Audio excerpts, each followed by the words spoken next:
Angels, who they are, what they are like, and how we are to respond. Pag-aaralan natin to para tama yung ating konsepto, yung ating knowledge patungkol sa mga angels. So una, who they are. Pag-uusapan natin yung existence ng mga angels. Sino ba yung mga anghel na pinag-uusapan natin? Lahat naman tayo dito almost present dun sa dalawang nakaraan na pag-aaral. So, we all believe sa existence ng angels. Okay? So, wala sa atin ditong against. Walang born against sa mga angels. Lahat tayo dito ay naniniwala sa angels. So, pag simulan natin, who they are. Sino ba yung mga angels? At pag-usapan natin yung kanilang existence. Since tayong lahat naniniwalang ang angels ay nag-e-exist, ibig bang sabihin nun, kaya tayo naniniwalang nag-e-exist ang mga angels? Meron ba sa atin dito nakakita na anghel? Nakakita na talaga ng totoong anghel? Hindi mukhang anghel. Wala pa, no? O baka naman meron sa atin dito naka-experience ng ganon. No? So wala sa atin as in nakakita ng angel. But we believe na nag-e-exist ang mga angels. Una, kapag tinanong tayo, bakit naman kayo naniniwala sa angel? Ang unang sagot natin, because Jesus says so. Si Jesus Christ mismo nagsabi na merong angel, at hindi lamang yun, sa mismong experience sa buhay ni Jesus Christ, ilang beses natin nakita yung presence ng angels sa buhay ni Jesus Christ. At makikita natin yun sa Matthew chapter 18, 22, 24, 26, at hindi lamang yun, bago nagbuntis si Mother Mary, meron munang kumausap sa kanya. At yung kumausap sa kanya, sino? Si Gabriel, Angel Gabriel. Biblically, siya yung specific angel na ang specific task ay magdala ng message. No? Magdala ng message. Yun si Gabriel.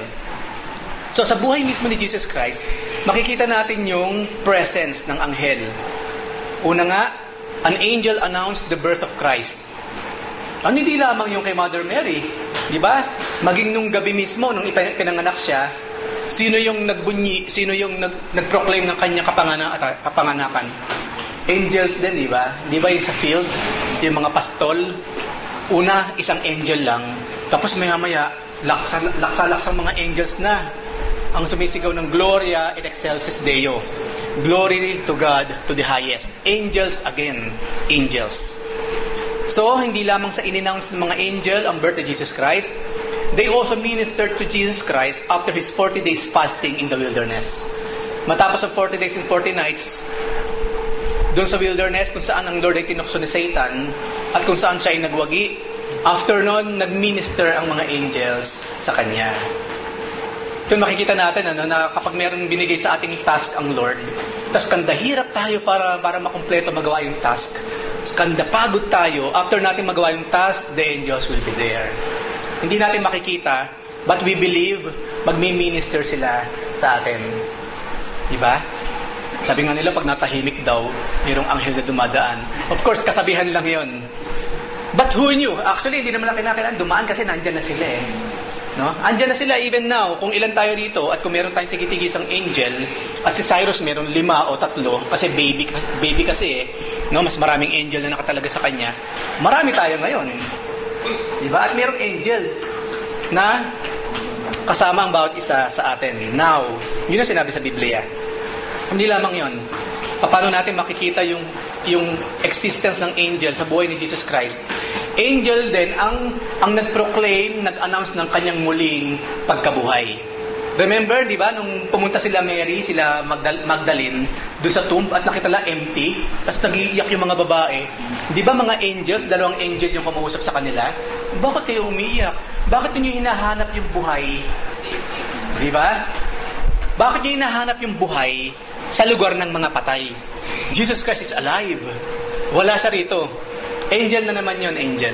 Hindi lamang yun, kung mababasa natin sa ibang version, even yung mga Roman soldiers na nagbabantay sa libingan ni Jesus Christ para hindi nakawin at mayroong malaking bato pang nakalagay na gano'n. Hindi ba lumindol? Yung mga soldiers ngayon, tumumba sila at hindi lamang yun, mayroong angel na bumaba mula sa langit. At sobrang takot talaga yung mga soldiers at nagtatakbuhan sila. Una hindi matay, nag-pass out. Tapos nagsitakbuhan. Again, angel. So, sa mismong buhay kasi ni Jesus Christ, maraming na pagkakataon Anghel ng Diyos ang siyang kumilos. They are really there. Kumilos, naging visible, naramdaman, at naging active. Sa una, bakit tayo naniniwalang may angel? Because sa buhay mismo ni Jesus Christ, mula nang siya ipanganak, bago pa siya ipinanganak, hanggang siya mamatay, muli mabuhay, puro anghel ang makikita natin sa buong buhay ni Jesus Christ. Nakakatuwa, di ba? Nakakatuwa. Hindi lamang yan. Ngayon, sold na pa tayo doon na sa buhay mismo ni Jesus Christ, maraming pagkakataon, mayroong mga angels tayo makikita. Yes, of course, because the Bible says so. So, from the beginning to the end of the Bible, there are angels everywhere. Sa Genesis ba may angel? Sino yung angel na nandun? Of course, angel of the Lord, bukod doon. Ha? Cherubim, yan, nung pinalayas na sila, di ba, mayroong mga cherubs na nagbantay doon sa lagusan para hindi na sila makabalik sa Eden. Hindi lamang yun, yung nakausap ni Adam sa ni Eve. Anghel din yun nga lang, fallen angel. Si Lucifer ay holy angel. Nang siya'y magkaroon ng pride, tinry niyang i-dethrone ang God, siya ay kinast down. From being Lucifer, naging siya, Satan. From being an angel, naging siya, devil. Sa kanilang pagkakas sa prayer life po yan, angel din yun. Sa? Prayer life. Of course. Angel din yun. So mula Genesis hanggang Revelation, maraming instances na kumilos ang mga angels. Nagpapalaya sila sa kulungan kung kinakailangan, di ba? Si Paul saka si Silas ba yun? O sila Peter? Si Peter, di ba? Kinalabit pa siya ng angel eh. Oy, bumangon ka dyan. Sige, laya ka na. O yan.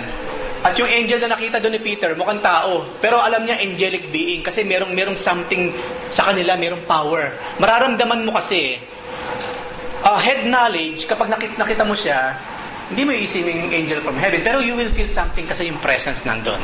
Na they are holy. They are out of this world. Okay? Nararamdaman. Kung yung being na nakikita mo, angel or not. Ngayon naniniwala na tayo ng angels nag-exist mula Genesis hanggang Revelation. Pag-usapan naman natin yung origin. Paano nagpasimula ang mga angels? Kasi pag nagbasa tayo ng mga libro, ng mga secular na mga babasahin, iba't iba yung kanilang mga version kung saan nagmula ang mga angels. At karamihan sa mga kwento nila, ng yung mga unbiblical na mga kwento patungkol sa origin ng mga angels, kapos sa katotohanan, hindi lamang yon, fiction. Halatang halata, they are fiction. Bigyan ko ng example, bakit sinabi kong fiction. Halimbawa, yung mga Scientologists, halimbawa, yung mga karamihan sa mga unbelievers, yung mga angels daw, alien beings from different planet. Lalo na yung Scientology, yung demonic religion na yan, na kung saan yung mga sikat na artista pa ang mga members, na naturing ang mga antatas na pinag-aralan, pero bumagsak sa Scientology. Earthly knowledge, earthly wisdom kasi meron sila, regardless kung sikat or what. Tom Cruise, John Travolta, Will Smith, yung mga yan, naturing ang mga kilalang mga tao, mga matatalino, may mga tinapos, pero look at them, so foolish. Lumalabas, they are really, really fools for believing science. Hindi lamang basta science fiction. Kasi po yung founder ng Scientology, si L. Ron Hubbard, science fiction writer. Yung science fiction writer, gumawa ng relihiyon na according sa kanyang science fiction novel or what. May mga kumagat naman. At dumadami sila ngayon. At sa kanila, para sa kanila, at maraming religion like them, ang mga angels daw, alien beings from other planets. At marami pang mga kwento, mga ridiculous origins ang angels according sa mga extra-biblical materials. Yun po ang term na tawag. Kapag any belief na meron ka, any doctrine na meron ka na wala sa Biblia, ang tawag doon extra-biblical doctrines, extra-biblical practices. Tayo, nire-reject natin yon. We would like to be biblical in doctrine and in practice. At sa mga pagkakataong ito, pinipilit natin magpaka-Biblia talaga, magpaka-biblical sa pag-aaral patungkol sa mga angels. Pero ngayon pa man, meron ba kayong idea paano nagsimula ang mga angels? Sister. Ha?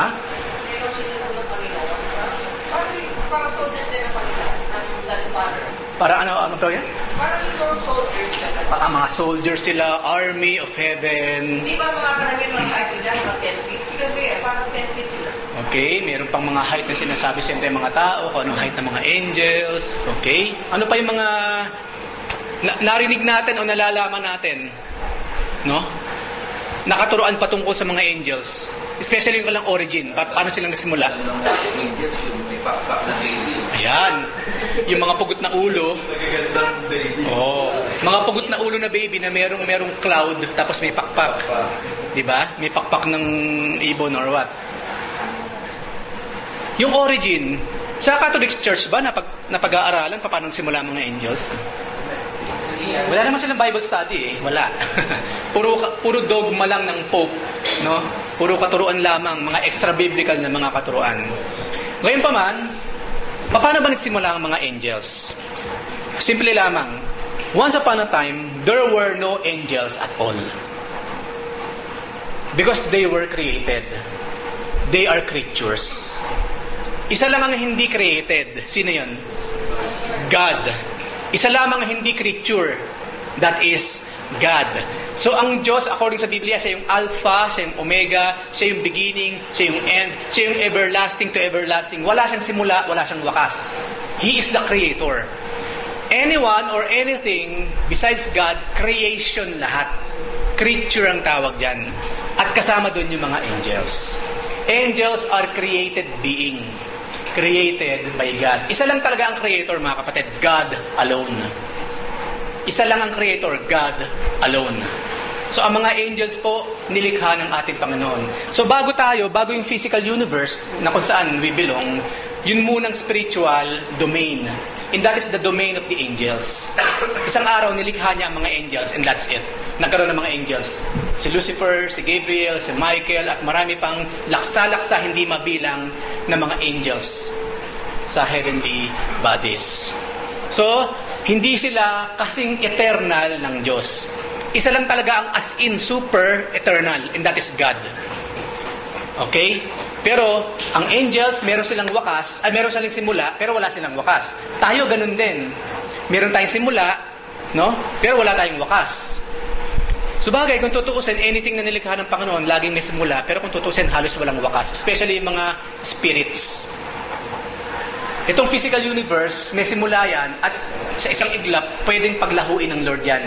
Pero ang mga angels, saka tayo, meron tayong simula, nilikha tayo ng Diyos, pero that's it for us. Depende na lamang kung saan pupunta to spend the rest of your eternal life. Katulad ni Satan, ng mga demons. Nagsimula sila, di ba? Nilikha sila. Nagkasala yung iba. Hindi naman sila dinilit lang ng Diyos eh. Kasi ang sasama ninyo, gusto niyo akong tanggalin sa trono, delete. Hindi. Merong impyernong patutunguhan ang mga demons. Si Satan, ang kanyang mga demons. At eternally, throughout eternity, maghihirap si Satan ng mga demons sa hell. Yes, Satan and the demons are afraid of hell. They're afraid of it. At hindi lamang yun tayo mga tao. Yung mga taong walang Kristo sa puso, meron siyang simula, pero wala siyang wakas. Pero again, dalawang klase lamang ang patutunguhan ng tao. Yung mga believers na pupunta ng langit and spend the rest of eternity sa langit, at yung mga unbelievers na who will spend their eternal life doon sa hell. Pero hindi i-delete. Walang total annihilation na tinatawag. Katulad ng katuruan ng mga Jehovah's Witnesses. Sa mga Jehovah's Witnesses, they do not believe in hell at all. Ang paniniwala ng mga Jehovah's Witnesses, kapag hindi ka kasama sa 144,000, kapag hindi ka nakasama sa paraiso sa lupa, you will be annihilated or i-delete ka lang ng Diyos. You will not exist anymore. Hindi yun ay tinuturo ni Jesus Christ. Kaya, I am telling you mga kapatid, straightforward, Jehovah's Witnesses are a cult. They are cult. Kulto yung grupo na yan. They are totally anti-Christ. Ang teachings nila, sinabi ni Jesus Christ, may hell. Sasabihin nila, walang hell. Tell me, hindi ba yung sign ng pagiging anti-Christ? They are anti-Christs. Jehovah's Witnesses. Hindi nga sila Christians eh. Ang tawag nga nila sa sarili nila, Jehovah's Witnesses They are not Christian at all. Kahit nagpe-pray pa sila kay Jesus Christ, ginagamit ang pangalan ni Jesus Christ, they are not Christian at all. Even Satan can use the name of the Lord. Anong kinaibahan nila? Isiningit ko lang yon. At maraming reliyon sa mundong ito, ginagamit ang pangalan ni Jesus, but they are antichrists. Kapag pinagbasihan mo ang kalang mga doktrina, ang kalang mga practices, ginamit lang talaga ang pangalan ng Panginoon. But they are demonic in nature. At hindi ko na kinakailangan isa-isa yung mga reliyon na yan. I believe meron na kayong idea. Hindi enough na tayo naniniwala kay Jesus Christ. Because even the demons, Satan himself, he believes in the name of the Son of God. But nagligtas ba yung belief ni Satan sa pagiging Son of God ni Jesus Christ upang siya hindi mapunta sa impyerno? Impyerno pa rin ang bagsak niya. That's my point. So, mahalaga, merong personal belief sa Lord, merong pagsusuko, merong 3 witnesses. Ano ba yung 3 witnesses ng tunay na Kristiyano? Yan. I am a Christian. I am saved because the Bible says so. The Holy Spirit says so. And of course, yan. Kinakakitaan ka ng nabagong buhay. Buhay na sang-ayon sa salita ng Diyos. So, hindi po enough na naniniwala tayong merong Diyos. Hindi enough na naniniwala tayo kay Jesus Christ. Kailangan nakikita mismo yung pagbabago sa atin. Kaya bantayan natin ating mga sarili. Ilang beses sinabi ng Lord, watch yourselves. Bantayin nyo yung mga sarili. Mamaya akala nyo lang Kristiyano kayo, pero hindi. Nag-i-enjoy lang pala kayo sa fellowship, nag-i-enjoy lang pala kayo kay sister, nag-i-enjoy lang pala kayo kay brother, nag-i-enjoy lang pa kayo sa pagkain, nag-i-enjoy lang pala kayo sa swimming pool, pero you're not a Christian at all.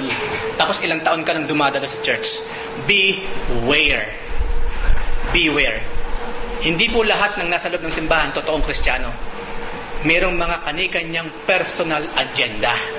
Yun lang ang dahilan kung bakit siya nasa simbahan. So again, kailan nagsimula ang mga angels? Isang araw, walang angel. Diyos lang talaga nag-exist from eternity past. At one point in eternity, nilikha ng Lord ang mga angels at nagkaroon ng mga angels. So they are creatures because they are created beings. Meron ba kayong gusto idagdag doon? Baka meron kayo ibang idea kung paano nagsimula ang mga angels. Siyempre, dapat wala na. Kasi kung bukod doon, meron pa kayo ibang idea, then talikuran nyo yan. Any other idea na hindi sang-ayon sa Biblia, dapat tinatalikuran na kaagad. Regardless kung nagme-make sense naman siya Kasi wala sa Biblia Pero mukhang tama Talikuran mo yan, kapatid. Resist it. Kasi di ba, yun ang appeal ni Satan Appeal to human intellect, ganun sa Satan. Di ba it really makes sense, Eve, na kapag kinain mo itong prutas na ito, you will be like a God? You will be a goddess, Diyosa ng kagandahan. Ayaw mo ba nun?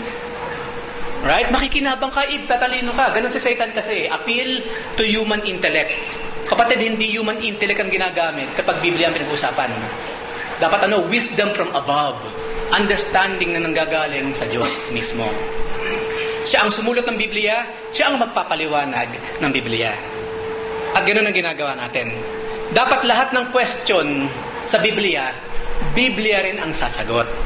Kasi ang problema kasi ngayon, may mga question, kinu-question ng Biblia, tapos siya pa ang lalabas na tama. Hindi, actually, mali ang Biblia Ako ang tama. Mas mahusay ka pa sa Diyos. Di ba maraming ganyan? Iba ine-edit pa nga.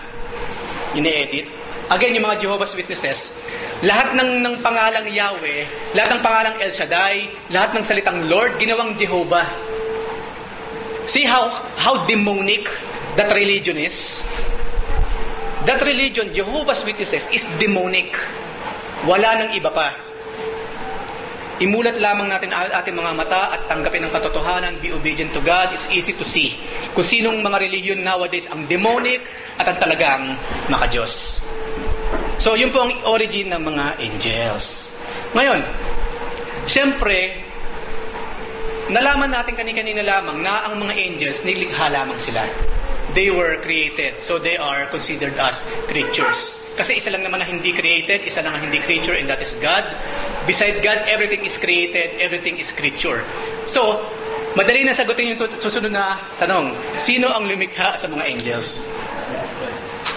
Ha? Ha? Okay. Ang lumikha po sa mga anghel, wala nang iba pa, God. But you know what? Merong specific name na ginamit sa Biblia na nagsabi kung ano yung pangalan ng Diyos na yan na lumikha sa mga angels. Because God has a name. God has a name. Colossians 1:15-17. Ang sabi dito, ang pinag-uusapan po si Jesus Christ. Colossians 1:15-17, He is the image of the invisible God. Kaya nga sabi ng Panginoon kay Philip, ang tagal na natin magkasama, tapos hinahanap mo pang Ama. Philip, kung nakita mo na ako, nakita mo ng Ama. Literal yun, hindi siya gumagamit ng metaphor or what? Na idiomatic expression, hindi. Literal na sinasabi ng Lord, ako at ang Ama ay isa, na sinasabi niya. At ito nga sinasabi sa Colossians, according sa Holy Spirit through Paul. Jesus Christ is the image of the invisible God, the firstborn over all creation. For by Him, by Jesus Christ, all things were created. Look at that. Walang nalikha nang hindi sa pamamagitan ni Jesus Christ. Because He is the Word. Alam naman natin sa aklat ng Genesis chapter 1, paano bang lumikha si Yahweh? Paano lumikha si Elohim? Paano lumikha yung Trinity? By Word. God spoke and they were created. At sino yung Word? According sa John chapter 1, in the beginning was the Word, and the Word was with God, and the Word was God. And the Word became flesh and dwelt among us, the Lord Jesus Christ, God in the flesh. At according dito, by Him, all things were created. Kasama siyempre yung mga things in heaven, things on earth, visible and invisible. Whether thrones, or powers, or rulers, or authorities, all things were created by Him, Jesus Christ, and for Him. He is before all things, and in Him all things hold together. So, sino specifically yung lumikha sa mga angels? Jesus Christ Himself. Kasi nung magkatawang tao yung Diyos na tagapaglikha, tinawag siyang Emmanuel, tinawag siyang Jesus Christ. Mga kapatid, each time na iniisip natin ng Lord, habang iniisip natin yung kanyang pagiging tao na siya'y namatay para sa atin, do not ever forget, you are thinking about God Himself. So Jesus Christ deserves the highest praise, highest glory, because He is God. Hindi lamang siya basta God. He is the God, the only God, the one and only God na nagkatawang tao at nakasama natin nung araw. Hindi ako ang nagsasabi at binasa lamang natin ngayon sa aklat ng Colossians. So again, kung meron kayong question dito, si Pablo ang kausapin ninyo. And ultimately, wag si Paul, Holy Spirit ang kausapin natin. But me, I am so about this, I believe. Dahil Biblia ang sabi, si Jesus Christ ang lumikha ng lahat. Sa heaven, sa earth, lahat ng dominion, lahat ng invisible at visible, Jesus Christ is the Creator. So ang specific name, kung sino ang lumikha ng angels, the Lord Jesus Christ. Colossians 1:5-17. Hindi lamang yun, Nehemiah 9:6.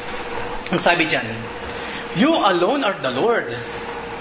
You made the heavens, even the highest heavens, and all their starry host, the earth, and all that is on it, the seas, and all that is in them. You give life to everything, and the multitudes of heaven worship you. And we are talking about God, we are talking about the Lord Jesus Christ. So panghuli, dito sa part na ito, kasi po nagsimula tayo ng alas 10, we still have 20 minutes. Ang sabi diyan sa binasa natin sa Colossians, sa Nehemiah, who created the angels? The Lord Jesus Christ. I am telling you mga kapatid, pag merong nagtanong sa inyo kung sino lumikha ng anghel at sinabi niyo si Jesus Christ, they will never believe. Kung hindi man, kahit Kristiyano yung mga kausap mo, it will be very hard for them to understand, to comprehend. Sasabihin nila, di God. Sino lumikha ng angels? Di God. Tama, di ba? Pero kapatid, mayroong pangalan binanggit sa Biblia, Jesus Christ. That is the name of our Lord. That is the name of God in the flesh. Jesus Christ, the Lamb of glory, the root of David, the morning, the star of the morning. Maraming tinawag sa kanya, the ancient of days, the rock of our salvation. No? Maraming itinawag sa kanya sa Old Testament, pero nung magkatawang tao siya, tinawag siyang Jesus Christ. Imagine ano ko sinabi ni Gabriel. Kasi ang pangalan kasi nung ipapanganak na sanggol, Mary, ay The Rock. Pag ipinanganak ang sanggol, tatawagin mo siyang The Rock. Pwede naman, kasi hindi nga eh. Hindi. No, Jesus Christ. Emmanuel, God with us. Because this time, hindi na siya magaan yung bato, hindi na siya magaan yung burning bush. He will be among you as in flesh and blood. No? According sa 1 John, nung makita raw nila si Jesus Christ, we beheld Him, yung Diyos na nagkataong tao, as someone like us. That is the wonder of the Lord Jesus Christ. That is the wonder of God. Nung magkatawang tao siya, nakasama mong kumakain. Hindi ba wonderful yun? Ikaw, Leslie, kunyari, dumating si Piolo, nakasama mong kumakain ng kapsa, matutuwa ka ba? Imagine si Piolo kumakain ng shawaya kasama ako. Right? Tell me, ano mararamdaman nyo? Ang pinag-uusapan natin, hindi kapwa-tao. Diyos na katawang tao, kasama mong kumakain ngayon. Umiinom, napapagod, natutulog. Yun ang pinag-uusapan natin. It's so wonderful, I'm telling you. I hope nagigets ninyo yung gusto kayo iparamdam. That is God in the flesh. At yun ang naranasan nila. At mga kapatid, hindi po tayo lugin ngayon. Because God is with us. Even now, here now. Amen? So we must have that kind of privilege, that kind of wonderful feeling and emotion about this. Kasi po nakakatuwa. Because God is with us. Yun ang meaning ng God with us. Yun ang ibig sabihin ng Emmanuel. Yun ang ibig sabihin ng Jesus Christ. God with us. Before, in the flesh, and now inside our hearts. Through the Holy Spirit. So, who created the angels? The Lord Jesus Christ. Meron ba kayong gusto idagdag doon? Question? Baka meron kayong question, sabihin nyo lang ha. Baka medyo merong conflict, no? Para maisesettle pa natin. Hanggat nandito ngayon tayo sa kasagsagan ng ating pag-aaral. So, ulitin ko po, sino ang lumikha ng mga angels? The Lord Jesus Christ. So, ngayon alam na natin kung sino ang creator ng mga angels.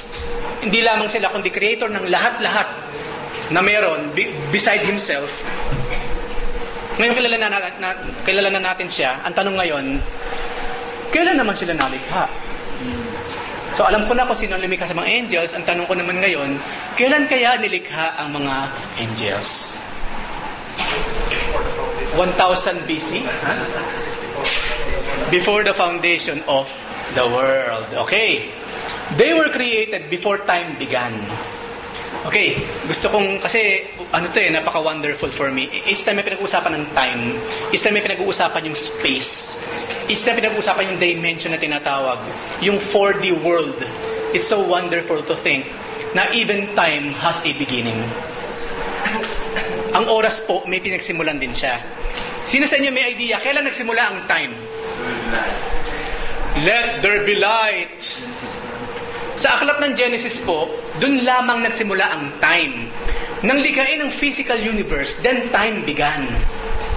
Kung gusto natin malaman yung pinakaunang minuto, pinakaunang microsecond ng physical universe, nung sabihin ng Lord, let there be light, then time started. Nagsimulang gumulong ang time. Okay? Especially na sabihin niya, maghiwalay ang liwanag at ang dilim. Nang paghiwalayin ng Diyos yan, then it started. Time began in the creation. Because time itself is created.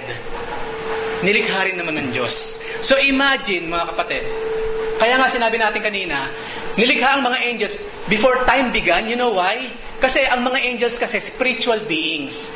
Sa spiritual dimension, mga kapatid, walang time na pinag-uusapan. Because you know why? Kung ano ang bunga, ano ang repercussion pag nagkaroon ng time? Time and space. Mame-measure mo kasi ang time sa pamamagitan ng space. Simpleng physics, simpleng science. Okay? Nang likhain kasi ang physical universe, then nagkaroon ng measurement. Nung lumikha ang Panginoon ng buwan dito at ng araw dito, nagkaroon ngayon ng space between them. Nagkaroon ng space, nagkaroon ng time. So yung time and space po, magkapatid, hindi mo sila pwedeng paghiwalayin. Ngayon po, ang pinag-uusapan natin dito, spiritual realm or spiritual dimension. Sa spiritual dimension po, walang time. Why? Because they are spiritual, they are not physical. Yung time nag-e-exist lamang siya sa physical universe. Pero sa spiritual domain, walang time na pinag-uusapan. Kaya nga, that is eternity. Especially yung kinalalagyan ng Diyos na Creator. There's no time. Kaya ang term doon, point in eternity. Lord, kailan pa po ba? Kunyari, nasa langit na tayo. Lord, kailan po ba yung susunod na present worship para makapag-prepare kami ng kakantahin? At this point in eternity, magsisimula na tayo. Ganun na usapan doon. Hindi sinabi ko kasi, alas medya ha? Magsisimula na tayo ng worship sa langit. Walang alas medya doon. Eternity to eternity lang kasi nag-uusapan because walang nag-exist na physics sa langit. Because it's a total different dimension. It's so wonderful to think. So, they were created before time began. They were created before men in the earth because they had fallen by Genesis chapter 3. Sa chapter 3 kasi ng Genesis, kausap na ni Eva at ni Adan sino? Si Satan. Sa itsura ng isang ahas. So, yung rebellion in heaven, nagsimula siya bago yung physical universe. So, okay, kunyari, Diyos, ay, gusto kong maglikha ng angels. Lumikha siya ng mga angels. Then, nagkaroon ng rebellion, nagkaroon ng Satan, nagkaroon ng mga demons, then nagkaroon ng physical creation ng Lord. And that is the universe na kinalalagyan natin. Kasama tayong lahat. So, nauna sila, bago tayo. Sila yung mga invisible creation. Tayo, visible creation. At sinabi ng Panginoon, ang sinabi sa aklat ng Hebrews chapter 10 ba yun, or what? 11, because all things that can be seen is temporary. But lahat ng bagay na hindi nakikita, those are eternal. Mga kapatid, focus on the things na hindi nakikita ng mga mata. Those are the things na magtatagal. Those are the things na eternal in nature. Yun ang itinuturo ng Biblia. Yes, ini-enjoy natin yung mga bagay na nakikita na hawakan. But remember, these things will not last a long time. It will not. So mag-focus din tayo at the same time, especially sa mga hindi nakikita ng mga mata, and that is the spiritual part of our life. Yun yung bagay na hindi kailanman mananakaw ng tao from us. Ang puso kasi ng tao, pwede pang agawin ng iba eh. No? Pero ang espiritu, hindi mo pwede agawin sa Diyos. Ang sa Diyos, sa Diyos. Walang pwedeng umagaw nun. Okay? Meron ba kayong gusto idagdag doon? Madali ba intindihin yun na sabi ko, mga kapatid, baka masyadong malalim, medyo bababawan natin. Kung merong question kayo, pakita nyo lamang sa gestures ninyo na gusto niyo magtanong ha, para makikita ko at mabibigyan ko kayo ng time, ng chance magsalita. So anong patunay natin? Na bago yung physical universe, before time began, nilikha muna ng Lord yung mga angels. Of course, Job. Job 38:4-7. Isa ito sa napaka-wonderful na eksena na kung gagamitin mo yung imagination, napakagandang isipin. Job 38:4-7 ang sabi dyan. Ito yung time na pinagalitan na ng Lord si Job. Kasi hindi ba alam na natin nangyari kay Job? At isang araw si Job ngayon, bagsak na siya. Buti pa hindi na ako nabuhay. Isinusumpa ko yung araw ng aking kapanganakan. Di ba nagkaganon na si Job? Ano sinabi ng Lord? Hoy, where were you? Nasaan ka nung nililikha ko ang earth? Yung pundasyon ng universe, nasaan ka nung nililikha ko yan? Yan ang sinasabi ng Lord. Where were you, Job? When I laid the earth's foundations, tell me if you understand. Sige, sabihin mo sa akin, kailan? Nasaan ka? Nung nililikha ko ang langit, ang lupa, nung nililikha ko yung mga stars, where are you? Nakatulong ka ba kahit paano sa akin para likhain yung isa sa mga supernovas or what? Wala, di ba? Wala tayong ginawa like Job. Wala tayong ginawa. Puro tayo salo lang. Puro salo ng ginawa ng Diyos. Pero wala tayo talagang ginawa. Puro lang tayo recipient. Tapos magreklamo ka pa dyan. Puro salo ka na nga lang ng pagpapala. Yun ang sinasabi ng Lord kay Job. Hindi lamang yun, Job, sabi niya. Whom mark of his dimensions? Surely you know. Sige, kasi sarcastic ng Lord kay Job napakatalino mo. Sige, alam mo ba yung dimension ng universe? Ano size ng universe? Sige, sabihin mo sa akin. Meron ba sa atin dito na makakapagsabi kung anong size ng universe? The width, the height, dimension ng universe? Wala. Kasi ang universe po, each and every day, nag-expand. So kung ito ang galaxy natin, yung Milky Way, ito siya ngayon, at ito yung kabilang galaxy, each and every time habang nag-uusap tayo, lumalayo yan, nag-expand ang universe. Paano mo may measure? Yung alam, pumunta ka lang mula Earth, papunta ng Mars, aabutin ka lang ilang taon kung everyday nag-expand ng universe, paano mo ma-measure ang buong universe? Hindi. At yun yung sinasabi ng Lord kay Job, nasaan ka? Sige, nanilikha akong universe. Alam mo ba kung anong dimension ng universe? Ha? Yun ang sinasabi niya kay Job.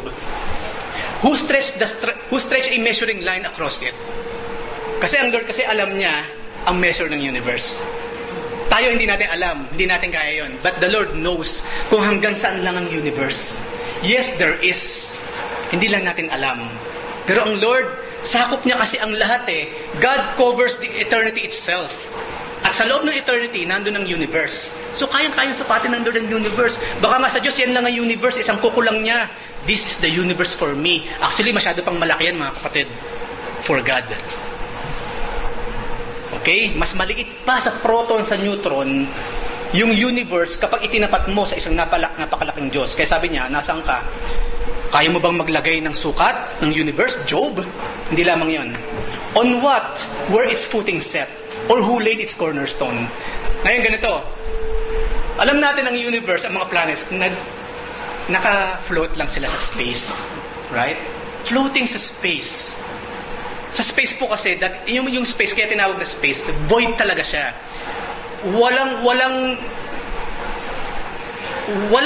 anything sa space, kundi may mga planet, may mga stars, may mga dust, cosmic dust. Pero there is void. Space is void. Vacuum ang space. Okay? Ngayon, ang tanong kasi ng Panginoon kay Job, ina-expand ko to kasi maganda tong part na ito eh. Sabi niya, tignan mo ang moon. Bakit hindi nalalaglag ang moon, Job? Bakit hindi nagbabanggaan yung mga planets? Bakit yung mga Milky Way, yung mga galaxies hindi nagsasalubong at nawasak lahat? Why? Ang point ng Lord, I control them all. Wala ka makikitang tali sa taas ng, kung ito yung moon, nakalutang siya out of thin air. Kaso wala ngang air sa space. Lumulutang siya sa kawalan.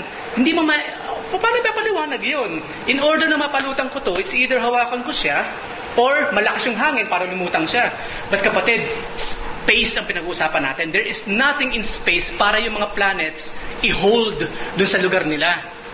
Yun ang sinasabi ng Lord kay Job. Wala ka makikitang string para hindi malaglag, mawala sa pwesto yung mga planetang yan. Tapos kukwestiyonin mo ako? It is I who holds everything into position. Yun ang sinasabi ng Lord dyan, mga kapatid. Yun ang sinasabi niya kay Job. At hindi lamang yun, panghuli. Nang likhain ko lahat ng yan, sabi niya sa verse 7, the morning stars sang together, and all the angels shouted for joy. Habang sinasabi kasi ng Lord, kasi di ba naunang nilikha mga angels? Habang sinasabi ng Lord sa Genesis chapter 1 verse 1, in the beginning was the world, in the beginning, God created, right? Tapos sinabi niya, let there be light. Nagkaroon ng light. Ang mga angels na napapalakpakan. Ganun na eksena ditong kinukwento ng Lord. Kaya dito nagkaroon tayo ng glimpse, ng idea, Lord, ano nangyayari habang nagkikreate ka? The angels are cheering. Woo! Yes, Lord! Ganun sila. Ganun sila. Tuwan-tuwa yung mga angels, yung mga heavenly host, habang nililikha ng Lord ang light, habang pinaghihiwalay yung dilim sa kaliwanag. While the Spirit of God is hovering over the waters, ganun sila. Natutuwa sila, mga kapatid. Yun ang isa sa isang very evident sa Biblia na activity ng mga angels. They are cheering God's accomplishments. They are worshiping God, glorifying God, and they are clapping, they are cheering habang ginagawa ng Lord ang physical universe. So ang point ko po kung bakit sinabi yan, yun ang isa sa patunay natin ng mga angels nagsimula bago pa tayo nilikha. Kasi habang nililikha tayo ng Lord, nag-cheer na ang mga angels in heaven. Nakuha niyo ba yung gusto kong sabihin? Or masyado kayo antok? Or what? O ba kayo utak ninyo nasa labas na? O hirap na hirap kayong wag isarado ang mga mata ninyo? Or what? So I hope nagot ninyo yung gusto kong sabihin. Panghuli. The angelic hosts are singing and shouting while God was creating the universe. So, in short po, kailan nilikha ang mga angels? Angels predate the earth.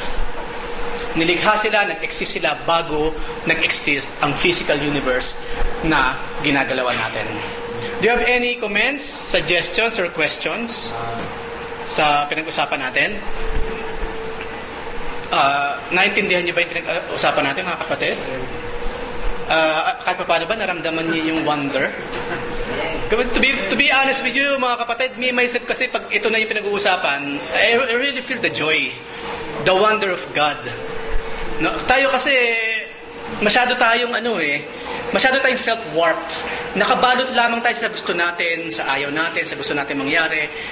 Masyado tayong nakafocus sa interpretation natin ng mga bagay sa buhay natin. Nakadalasan naman ang interpretation natin napakakapos, napaka-baneful, dishonorable sa Diyos. Kaya pinipilit natin kunin ngayon kung paano tinitignan ng Bible, ng God Himself through the Bible, yung lahat ng bagay na meron sa buhay natin. We must put ourselves sa way of thinking na meron sinasabi sa Biblia. We must forget ourselves about these things para maramdaman talaga natin yung wonder ng ginagawa ng Diyos sa buhay natin. Alam ko, it's so hard for us na ma-appreciate minsan yung mga sinasabi sa Biblia because there are lots of external things na nag-fit sa utak natin. Pressure sa trabaho, yung mass media na lagi nating tinatangkilik. Those things will just make our lives harder para ma-appreciate natin yung sinasabi sa Bible. Pero sa tulong ng Panginoon, siyempre, at sa patuloy natin pag-aaral, let's hope and pray. Dumating tayo sa time, talagang makaramdam tayo ng excitement. Each time pinag-uusapan natin yung mga bagay na ito. Okay? So, questions? Anything?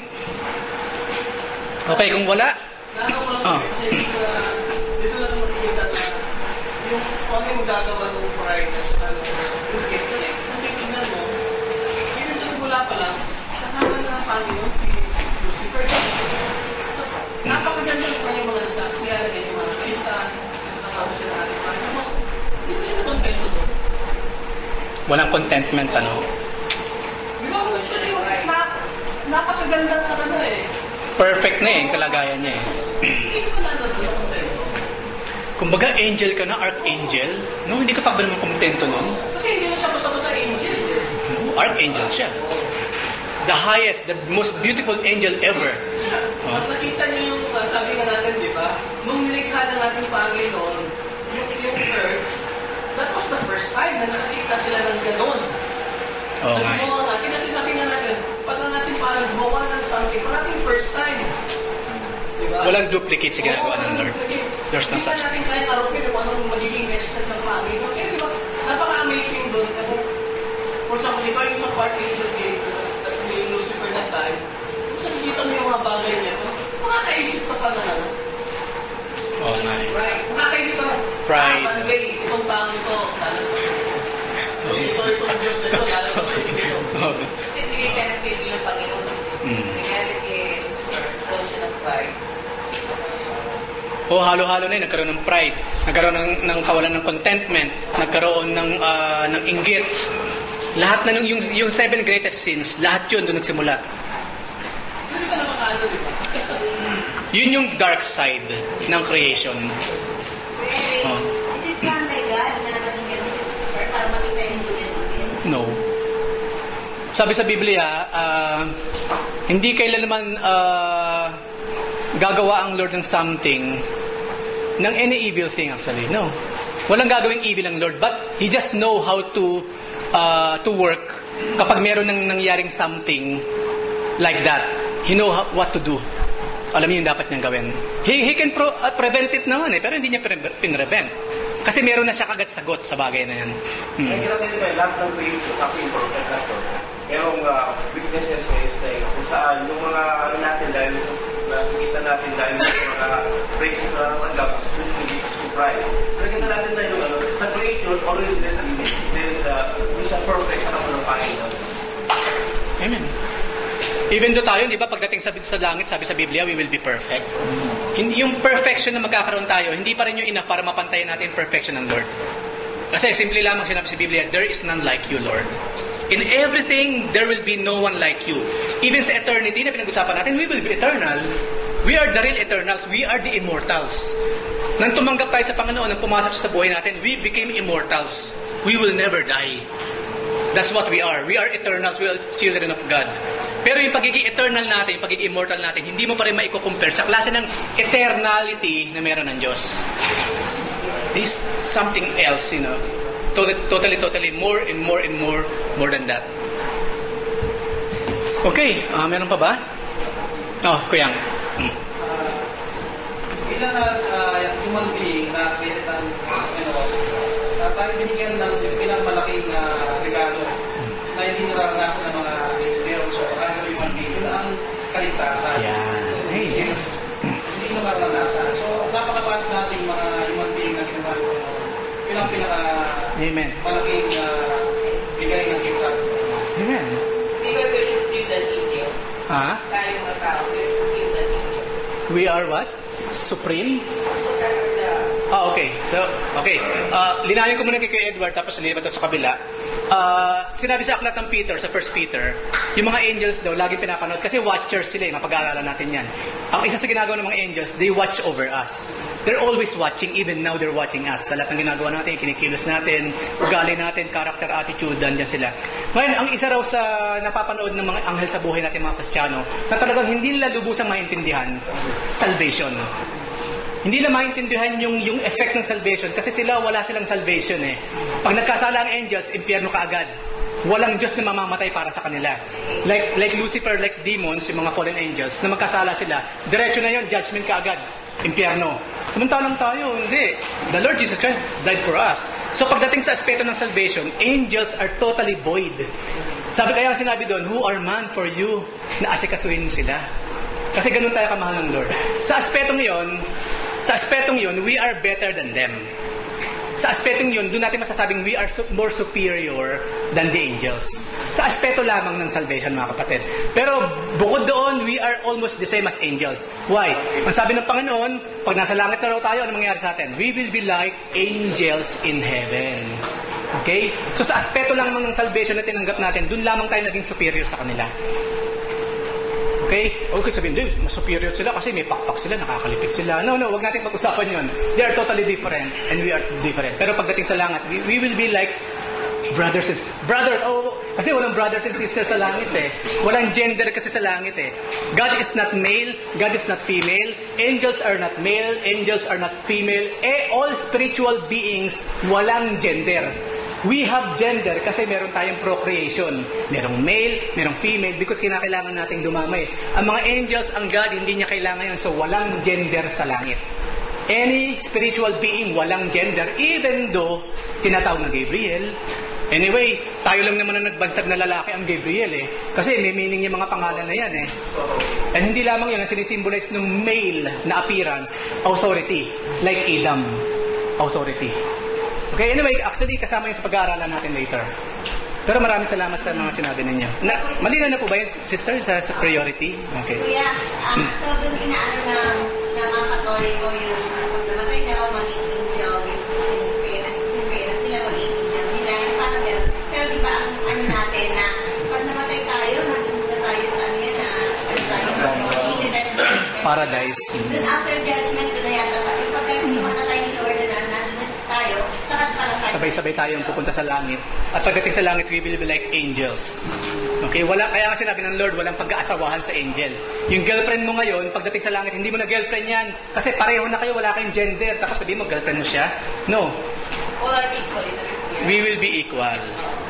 We will be like the angels again. Hindi kasi dati pwede sabihin, we will be like God. Hindi. We will be like angel. Kaya yun ang sinabi ng Lord Jesus Christ. Kaya yun yung ng question dahil yung isang nag-asawa ng pitong kakapatid. Yung babae. Yung babae. Pagpasapasaan siya ng kakapatid. Sabi, tapos, sino kaya yung asawa niya? Pag siya namatay. Sabi niya, talaga wala kinala ko. Hindi niyo alam yung sinasabi ninyo. Sabi niya, parang kay angel lang. Yeah, you will be like angels in heaven. Is that good? Imagine mga kapatid, pag tayo kinuha na ng Lord, we will be like angels in heaven. Hindi lamang yun. We are children of God. No? I mean, you know. Kaya kung tutusin, pag pinag-usapan ng death, kapag pinag-usapan ng death, dapat excitement na nararamdaman eh. Kung nasa view natin, nasa mindset natin ang heaven.